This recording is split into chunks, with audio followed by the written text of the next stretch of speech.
श्री गणेशाय नमः। श्री गुरुदेवाय नमः। श्री गणेशाय नमः। श्री गुरुदेवाय नमः।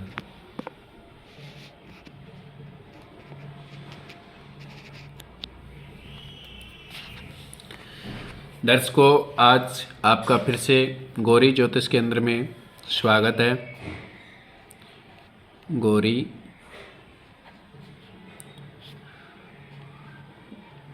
ज्योतिष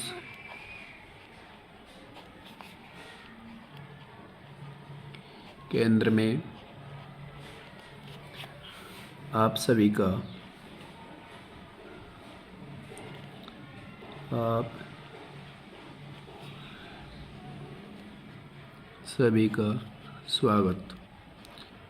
स्वागतम। जय श्री राधे, जय श्री कृष्ण। आज मैं आपको बताने जा रहा हूँ जन्म कुंडली के द्वादश भाव के बारे में। जन्म कुंडली के द्वादश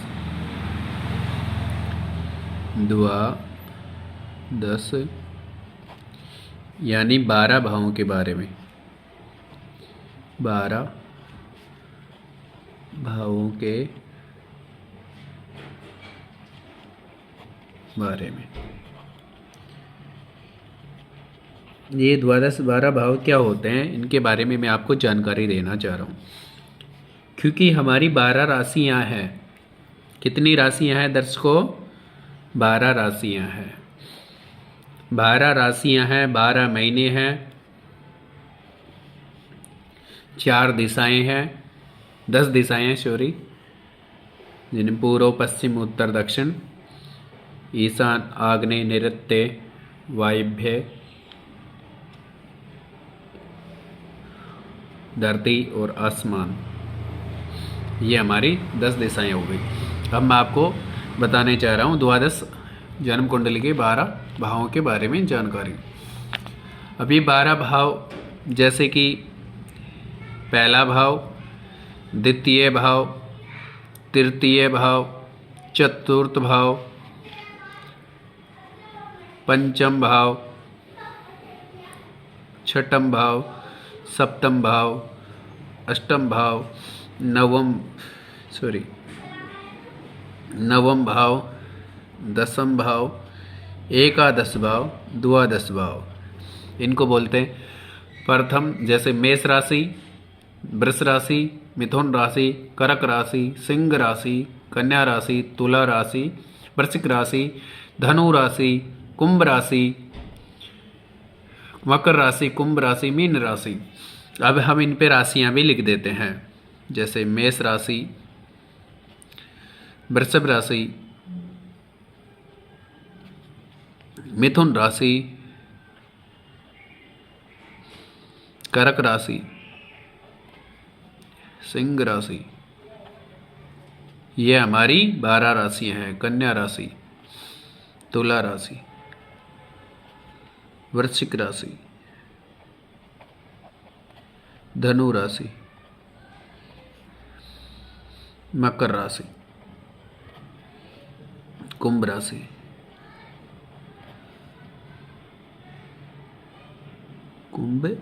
राशि, मीन राशि। ये हमारी द्वादश राशियां हैं। तो दर्शकों, हम सबकी राशियां इन्हीं में से हैं। किसी की मेष राशि है, किसी की मकर राशि है, किसी की तुला राशि है, किसी की कुंभ राशि है, किसी की धनु राशि है, किसी की मिथुन राशि है।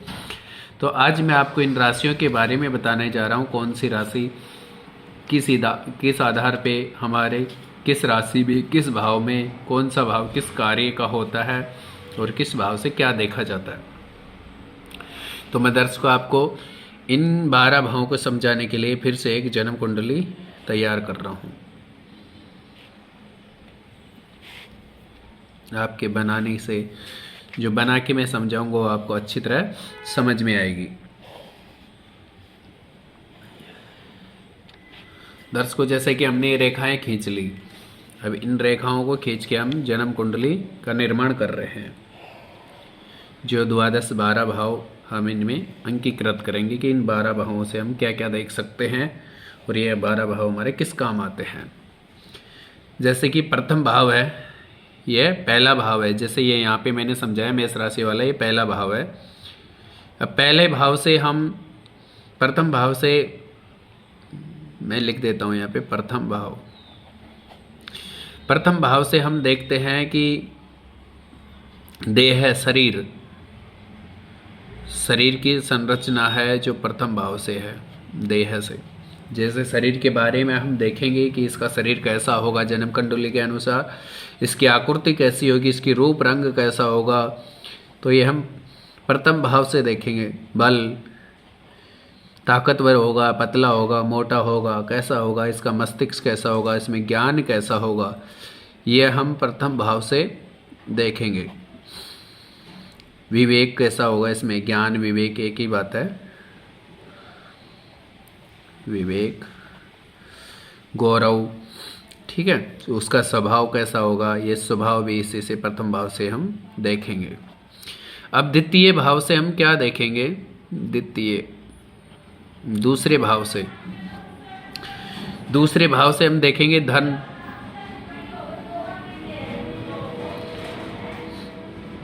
धान्य, यानी उसके पास में जमीन कितनी होगी, धान्य कितना होगा।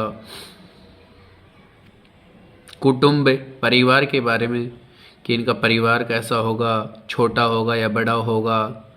कुटुंब के बारे में सौम्य होगा या गुस्से वाला होगा, कैसा परिवार होगा, पाठ पूजा करने वाला होगा। वाणी के बारे में भी, इनमें मिठास, बोले में मिठास होगी, कैसे होगी, वाणी के बारे में भी हम दूसरे भाव से देखेंगे। और बाकी दाहिनी नेत्र के बारे में भी और पड़ोसियों के बारे में भी हम दूसरे भाव से देख सकते हैं। अब हम तृतीय भाव लिख रहे हैं। अब यहाँ पे कौन सा भाव आ गया, तृतीय भाव, तीसरा भाव। जो तीसरे भाव में हम क्या क्या देखते हैं, तीसरे भाव से हम देखते हैं पराक्रम, यानी ये कितना शक्तिशाली है, पैसे में, हर चीज़ में पराक्रम, यानी इसका परिवार इसका साथ देगा, इसके रिश्तेदार इसके साथ देंगे नहीं देंगे, यह हम तीसरे भाव से देखते हैं। उद्यम, इसका क्या नौकरी होगा, क्या बिजनेस होगा, क्या इसका खुद का व्यापार रहेगा या दूसरे का रहेगा। और भाई बहन का भी रिश्ता हम तीसरे भाव से देख सकते हैं।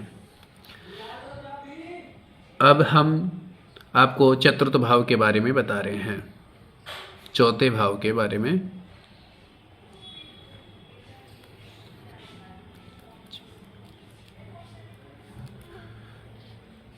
चतुर्थ भाव के बारे में आपको बताने जा रहा हूँ, जिसमें चौथे भाव से हम देखते हैं माता का सुख, माता को सुख रहेगा, कैसी स्थिति रहेगी, अपने खुद के स्वयं के लिए सुख, खुद की जन्म कुंडली में कैसा सुख है। और इसमें देखते हैं भूमि, वाहन, संपत्ति, भूमि, वाहन, संपत्ति, यानी संपत्ति होगी तभी तो उसके पास में सुख का वो होगा साधन। कृषि, खेती, किसान होगा या कैसे होगा, उसके पास में जमीन वगैरह कैसी होगी, ये सब कुछ इसी से चतुर्थ भाव से पता चलता। अब हम पंचम भाव से देखेंगे। पंचम भाव होता है हमारा संतान का भाव होता है। ये किसका भाव होता है, ये देह का भाव हो गया प्रथम, ये द्रव्य का भाव हो गया पैसे का, ये पराक्रम का, ये सुख का, और पंचम भाव हो गया संतान का, सुत का। सुत यानी संतान। विद्या, संतान विद्या वाली होगी या अपने पास में कितनी विद्या होगी, कैसे ज्ञानवान होंगे। और इसी से हम पितृदोष के बारे में भी जानकारी मिलती है। पितृदोष के बारे में भी हमारे को पंचम भाव से पता लगता है। साथ में गुप्त विद्याओं का ज्ञान भी इसी से होता है। गुप्त विद्या,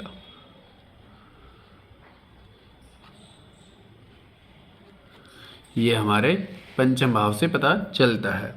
अब षष्ठम भाव, जो छठा भाव है, षष्ठम,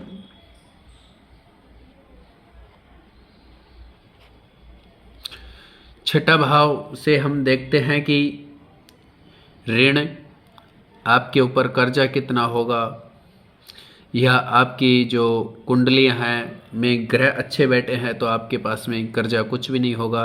और अगर आपकी कुंडली में शत्रु ग्रह बैठे हैं तो आपके रोग ऋण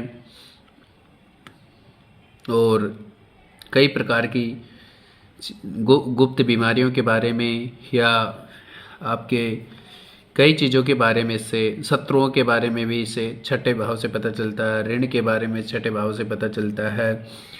और आपके कितने शत्रु होंगे कितने मित्र होंगे ये छठे भाव से आपको हम सबको इस जन्म कुंडली के अनुसार छठे भाव से पता चलता है। अब हम सप्तम भाव, अब आपको मैं बताने चाह रहा हूँ सप्तम भाव के बारे में, है ना। सातवें भाव, सातवां भाव होता है पत्नी का, पत्नी का।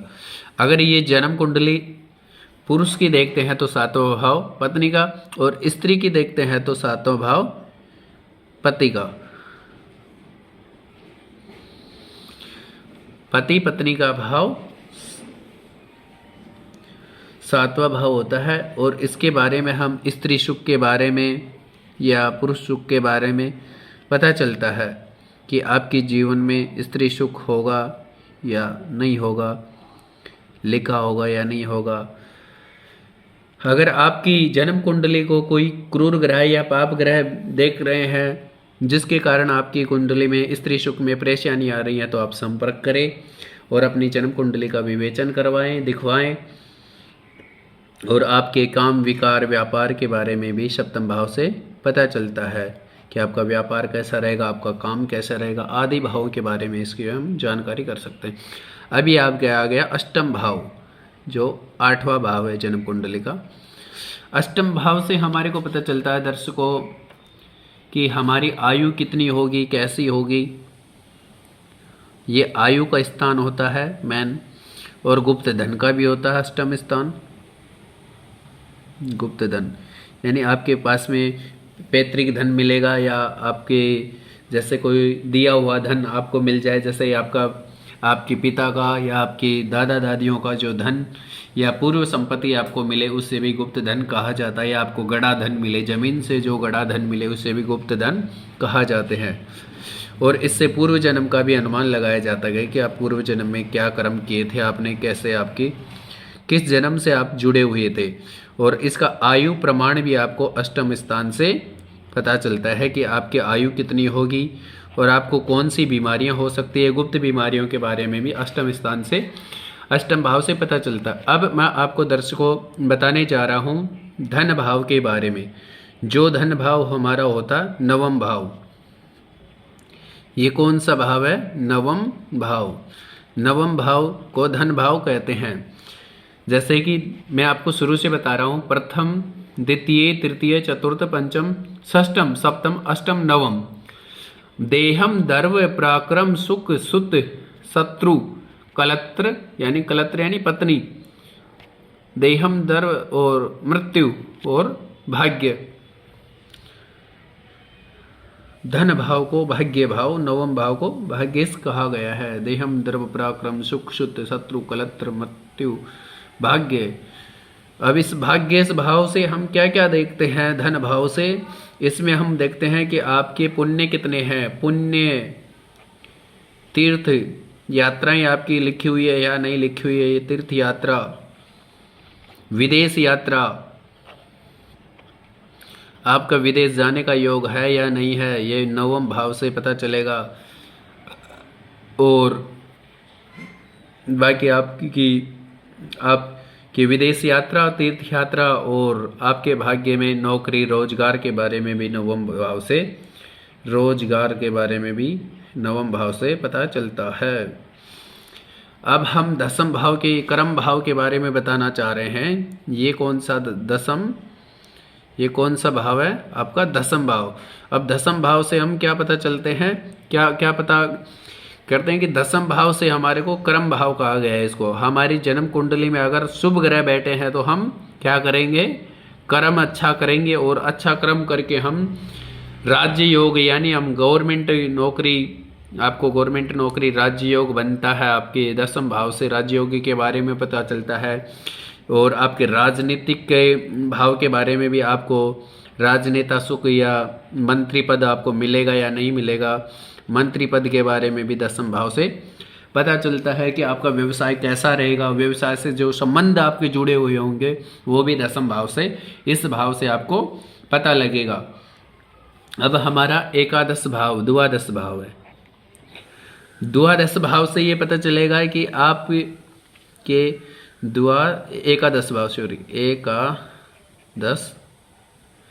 भाव यानी 11वां भाव आपका, 11वें भाव से ये पता चलता है कि आपके पास में आय कैसी रहेगी, आय आपकी स्थिर रहेगी या नहीं रहेगी, आय स्तर या अस्तर, है ना, स्तर या अस्तर, यानी आपके पास में लक्ष्मी टिकी रहेगी या चलती रहेगी, यानी आपके पास में बिजनेस स्तर रहेगा या अस्तर रहेगा, ये 11वें भाव से पता चलता है। आपके पास जो नौकरी आप करोगे वह नौकरी आप परमानेंट कर पाओगे, स्थायी कर पाओगे या नहीं कर पाओगे, नौकरी बिजनेस के बारे में भी इससे पता चलता है, व्यवसाय के बारे में या बिजनेस के बारे में,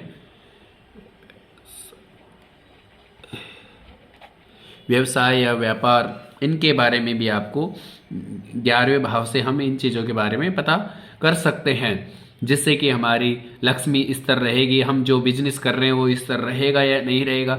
अगर हमारी जन्म कुंडली में स्थिर भाव के, चर भाव के अगर ग्रह बैठे हैं, चलित भाव के जो ग्रह बैठे हैं, तो हम जन्म कुंडली में, जैसे चंद्रमा आपके एकादश भाव में बैठे हैं, तो आपका बिजनेस में मन नहीं लगेगा, क्योंकि चंद्रमा हमारी जन्म कुंडली में, हम चंद्रमा को मन का कारक मानते हैं और सूर्य को आत्मा का कारक मानते हैं। तो अगर हमारा मन ही अस्थिर रहेगा तो हम बिजनेस कैसे कर पाएंगे, क्योंकि चंद्रमा एक राशि में 2.25 दिन तक रहता है। 8 दिन होते, सप्ताह के 7 दिन होते, तो 7 दिनों में या 8 दिनों में जातक का मन 1 दिन बिजनेस से दूर रहेगा, 2 दिन बिजनेस से दूर रहेगा, और सप्ताह में 3-4 दिन वो नौकरी कर पाएगा या बिजनेस कर पाएगा, तो उसका बिजनेस गड़बड़ा जाएगा, स्थिर नहीं रहेगा, तो बिजनेस बार बार या नौकरियां बदलता रहेगा, उसको कहीं पे भी अपनी वो कार्यशैली में उसको उन्नति नहीं मिलेगी। तो इसलिए एकादश भाव को नौकरी और व्यवसाय के बारे में जरूर दिखाए। और इसके अनुसार अब आपको मैं बताने जा रहा हूँ व्यय भाव यानी खर्च का भाव। ये क्या है, हमारा खर्च का भाव, जो द्वादश भाव बोलते हैं इसको, 12वां भाव है ये द्वादश भाव, ये 12वां भाव है हमारा, ये खर्च का भाव है। इससे हम देख सकते हैं कि आपको व्यापार में हानि होगी या लाभ होगा, आप खर्चीले हो या कंजूस हो, ये इस भाव से पता चलता है। आपको सुख मिलेगा या नहीं मिलेगा, ये द्वादश भाव से पता चलता है। अब ये हो गए आपके द्वादश भावों का परिचय। दर्शकों, अगर कोई भी आपको समस्या आ रही है तो आप गौरी ज्योतिष चैनल के माध्यम से यूट्यूब चैनल को में लाइक करो और सब्सक्राइब करो, और इस चैनल के माध्यम से आपको हर सुविधाएं मिलेगी। जन्म कुंडली में किसी भी प्रकार की अगर आपको परेशानी आ रही है तो आप संपर्क करें पंडित विष्णुदत्त शास्त्री जी से 8233630009 पर। ये पंडित विष्णुदत्त शास्त्री जी के नंबर हैं, तो आप हमारे इन नंबरों से संपर्क करें और आपकी अपनी जन्म कुंडली के बारे में जानकारी अच्छी तरह से प्राप्त करें। इसमें आपको जन्म कुंडली जानकारी के लिए आपको किसी प्रकार का कोई चार्ज देना नहीं होगा, क्योंकि आपके जन्म कुंडली के द्वादश भाव 12 भाव हैं। मेष राशि, वृष राशि, मिथुन राशि, कर्क राशि, सिंह राशि, कन्या राशि, तुला राशि, वृश्चिक राशि, धनु राशि, मकर राशि, कुंभ राशि, मीन राशि। इन 12 भावों के राशि वाले जातक के अगर किसी के चंद्रमा या मंगल, बृहस्पति, शुक्र, शनि, मंगल, शनि, राहु, केतु या किसी भी प्रकार का कोई ग्रह अगर आपकी जन्म कुंडली में आपको परेशानी कर रहा है या किसी प्रकार से आपको असुविधाएं प्राप्त हो रही हैं, तो आप संपर्क करें और आप अपने जीवन को खुशहाल जीवन से जीवित अच्छा जिए, और आप अपनी जन्म कुंडली में शुभ ग्रहों की दृष्टि का लाभ प्राप्त करें और अशुभ ग्रहों की जो दृष्टि है उसको आप दूर करें। छोटे छोटे उपायों से आप अपने जीवन को सफल बना सकते हैं। तो दर्शकों, आपको मैं अच्छी तरह जब भी समझा पाऊंगा जब आप अपने गौरी ज्योतिष चैनल के माध्यम से आप जुड़ोगे और अपना प्रश्न कमेंट में बताओगे कि हमारी ये परेशानी है गुरुजी, हमारी ये परेशानी है। जब भी आप अपनी परेशानी हमारे सामने रखोगे तो हम आप उसका समाधान करेंगे और दर्शकों आपको निःशुल्क भाव से हम आपको समझाने की कोशिश करेंगे कि दर्शकों आपकी यह परेशानी है, इस परेशानी के कारण आपको परेशानी आ रही है। अब आपको मैं बताने जा रहा हूँ दर्शकों पितृदोष के बारे में। पितृदोष क्या है? श्री गणेशाय नमः, श्री गुरुदेवाय नमः। अब आपको मैं बताने जा रहा हूँ पितृदोष के बारे में। पितृदोष किसे कहते हैं? पितृदोष किसे कहते हैं?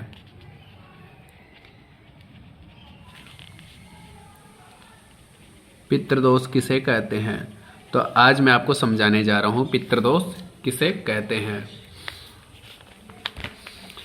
दर्शकों, जैसे कि पितृदोष से हमारे कई बार बहुत से कार्य रुक जाते हैं और पितृदोष हमारे को क्यों लगता है वो मैं आपको समझाने जा रहा हूं।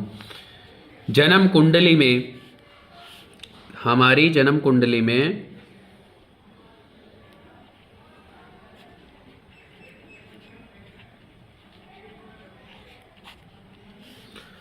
हमारी जन्म कुंडली में या जन्म लगन में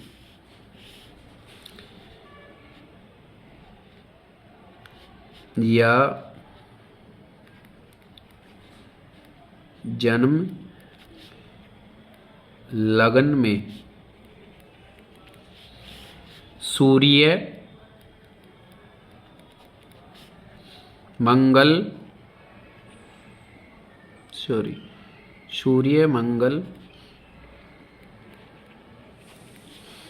शनि विराजमान हो, यानी विराजमान हो, हमारी जन्म कुंडली में स्थित हो या विराजमान हो, तब पितृदोष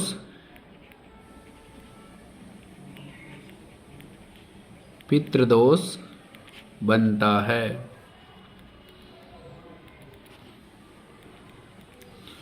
दर्शकों आ रही होगी आपके समझ में, तब हमारे पितृदोष बनता है।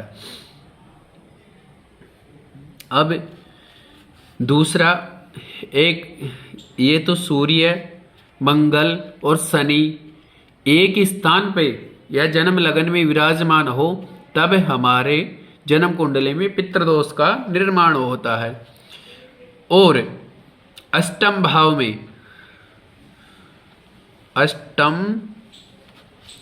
भाव में दर्शकों समझते जाना, अष्टम भाव में गुरु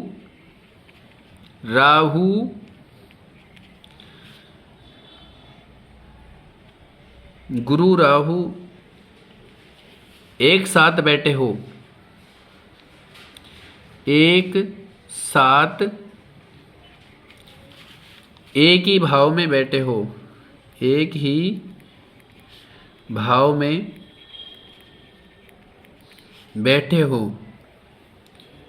या स्थित हो, एक ही घर में स्थित हो या बैठे हो, तब भी पितृदोष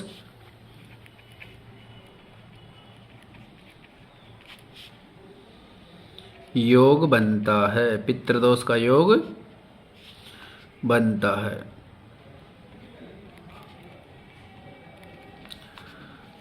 जब एक आधार पे और तीसरा है, प्रथम तो है कि जब जन्म कुंडली में सूर्य मंगल शनि विराजमान हो तब पितृदोष बनता है। दूसरा है अष्टम भाव में गुरु शनि एक साथ एक ही भाव में स्थित बैठे हो तब पितृदोष बनता है। अब तीसरा है कि जब जन्म कुंडली में, जब हमारी कुंडली में हमारी कुंडली में राहु केंद्र या त्रिकोण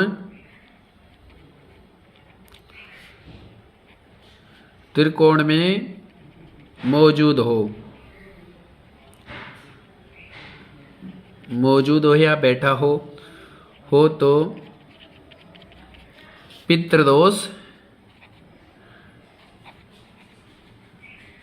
पितृदोष बनता है।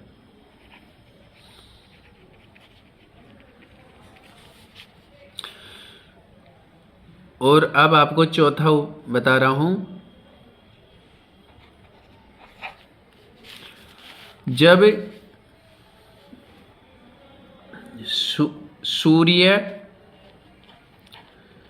सूर्य ग्रह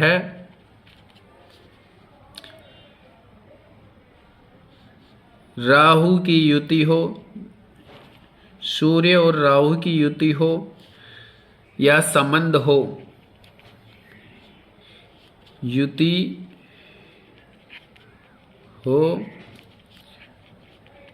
हो या संबंध हो, यानी दोनों ग्रहों का आपस में संबंध हो, तब भी पितृदोष बनता है। अब पांचवा है, जब सूर्य चंद्रमा लग्नेश में हो, सॉरी गलतियां हो रही है, जब सूर्य चंद्रमा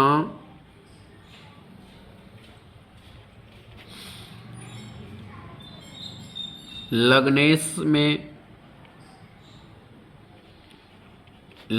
में हो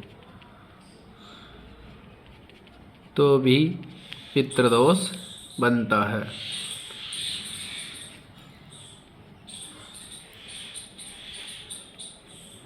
अब इसके लक्षण मैं आपको बताने जा रहा हूं कि पितृदोष से, अगर आपके पितृदोष है तो आपके घर में कैसी परेशानियां होंगी या आपको कैसा लक्षण प्राप्त होगा। तो आप दर्शकों ध्यान से समझिए। अगर आपकी जन्म कुंडली में पितृदोष नहीं है तो बहुत अच्छी बात है, आप घबराइए नहीं। और पितृदोष है आपकी जन्म कुंडली में तो भी आप घबराइए नहीं, उसका पूजा करवाइए और पितृदोष से मुक्ति पाइए। जैसे कि पितृदोष से आने वाली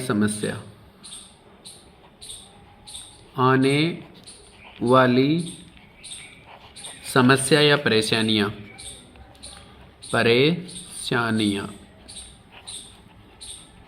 जैसे कि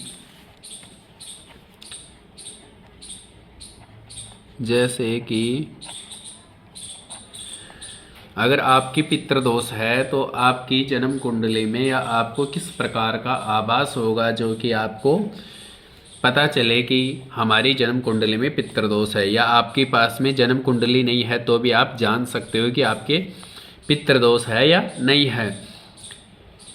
जब हमारे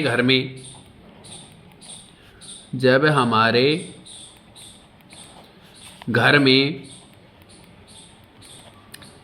एक से अधिक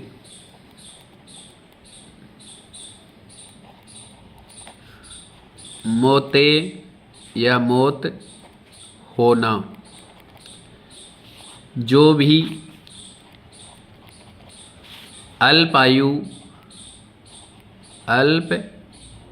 आयु में खत्म होना या मृत्यु होना।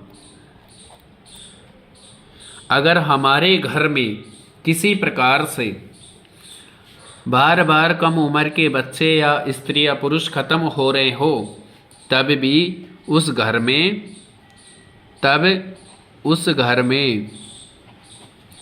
उस घर में पितृदोष होता है, पितृदोष होता है।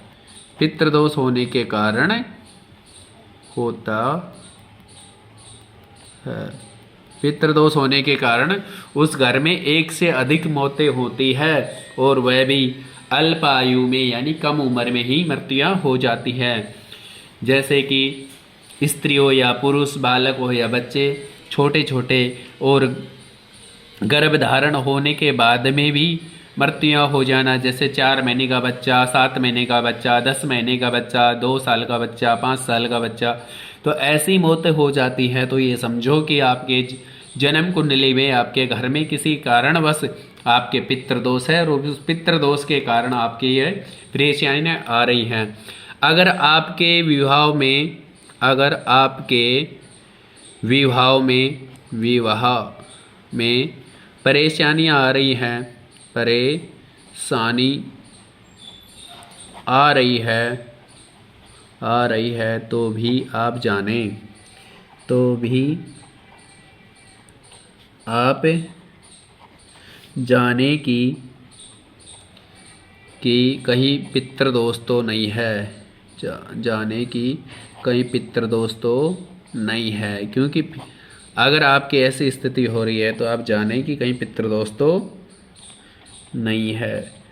यानी आप किसी अच्छी विद्वान पंडित से अपनी कुंडली दिखवाए और उस कुंडली का विवेचन करवाए, दिखवाए और उससे पता करे कि हमारा विवाह क्यों नहीं हो रहा, किस कारण से हमारे विवाह में, या पुरुष हो या स्त्री हो, लड़का हो या लड़की हो, अगर उसके विवाह में कहीं परेशानी आ रही है, विवाह होने में दिक्कतें आ रही है, तो आप एक बार दिखवाइए। कहीं आप मांगलिक दोष के कारण आप परेशान हो या पितृदोष के कारण आपके जीवन में परेशानी आ रही है, तो आप एक बार ज़रूर दिखाइए। और आपके अधिक से आपके बार बार जीवन में, आपके जीवन में बार बार आपको, आप बार बार जीवन में आप कर्ज अधिक होना या कर्ज से पीड़ित होना,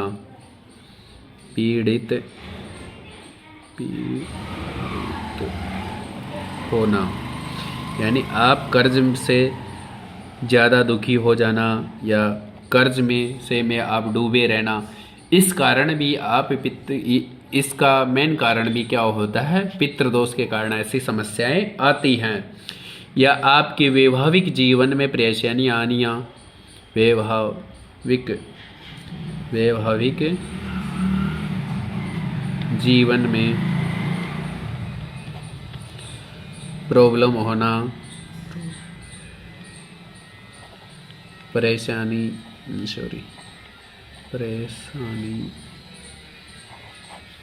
होना, जैसे कि आपकी शादी हो गई, शादी होने के बाद में आपके न संतान हो रही है, ना आपके आपस में विचार मिल रहे हैं, यानी हर प्रकार से आप दुखी हैं, ना आपको घर मिल रहा है, ना आपको मकान मिल रहा, कोई भी चीज़ आपको नहीं मिल रही है। विवाह होने के बाद में आप हर तरीके से परेशान हैं, तो आप जान जाइए कि आपकी जन्म कुंडली में क्या है, पितृदोष तो नहीं है। कि आप एक बार ज़रूर दिखवाएं और हो सके तो कहीं पितृदोष के कारण तो आपको इन समस्याओं का सामना नहीं करना पड़ रहा है। या आपकी बार बार नौकरी या बिजनेस में परेशानी आना, बार बार आपकी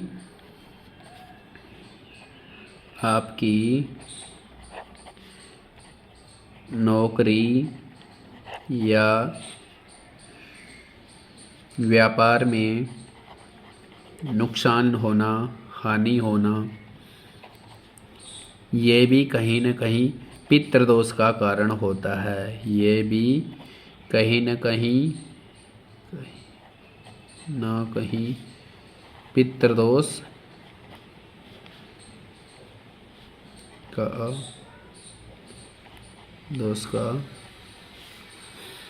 कारण होता है।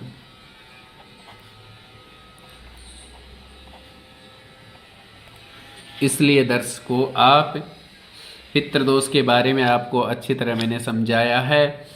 जब हमारी जन्म कुंडली में ग्रह आपस में एक साथ सूर्य चंद्र की युति हो तभी भी पितृदोष बनता है। यह राहु से बृहस्पति पीड़ित हो तभी भी हमारी जन्म कुंडली में पितृदोष बनता है। राहु से सूर्य पीड़ित हो तभी भी हमारी या केंद्र त्रिकोण में पाप ग्रह या राहु से पीड़ित हो तभी भी जन्म कुंडली में पितृदोष बनता है। और अगर आपके पंचम भाव में बुध, सूर्य, मंगल ये सब मौजूद हो तभी भी आपके पितृदोष का निर्माण होता है। और कहीं राहु की दृष्टि हो तो वह 100% पितृदोष कहलाता है। तो दर्शकों, आज मैं आपको अच्छी तरह से समझाने की कोशिश कर रहा हूँ। और किसी कारणवश आपको जन्म कुंडली में या किसी प्रश्न के जो मैं प्रश्न समझा रहा हूँ आपको पितृदोष के बारे में, राशियों के भाव के बारे में, अगर आपको समझ में नहीं आ रहा तो आप कमेंट करके बताइए दर्शकों, जो कि आपको मैं और भी अच्छे तरीके से समझाने की कोशिश करूं और आपके अपने जीवन को सरल और सुलभ बनाऊं। जय श्री कृष्णा, जय श्री राधे, श्री गणेशाय नमः, श्री गुरुदेवाय नमः। दर्शकों, आप चैनल को लाइक एंड सब्सक्राइब करें। गौरी ज्योतिष चैनल में आपका फिर से स्वागत है। और अपने जन्म कुंडली को आप दिखवाते रहिए। और अगर आपके पास जन्म कुंडली या जन्म टाइम तारीख कुछ भी नहीं है तो भी आप घबराइए नहीं, क्योंकि आपकी हर क्वेश्चन की हर आपकी भगवान मनोकामना पूरी करे और आपकी सभी समस्याओं से भगवान निजात, परेशानियों को दूर करे और भगवान आपको खुश रखे। तो दर्शकों, आप घबराइए नहीं और जन्म कुंडली को बेझिझक होके पंडित विष्णुदास शास्त्री जी को दिखाइए। और मैं आपको ये कॉन्टैक्ट नंबर दिखाने जा रहा हूँ 8233363009। आप इन नंबर से संपर्क करें और आपकी अपनी किसी भी प्रकार की समस्या हो तो आप बेझिझक होकर पूछें। जय श्री कृष्णा, जय श्री राधे।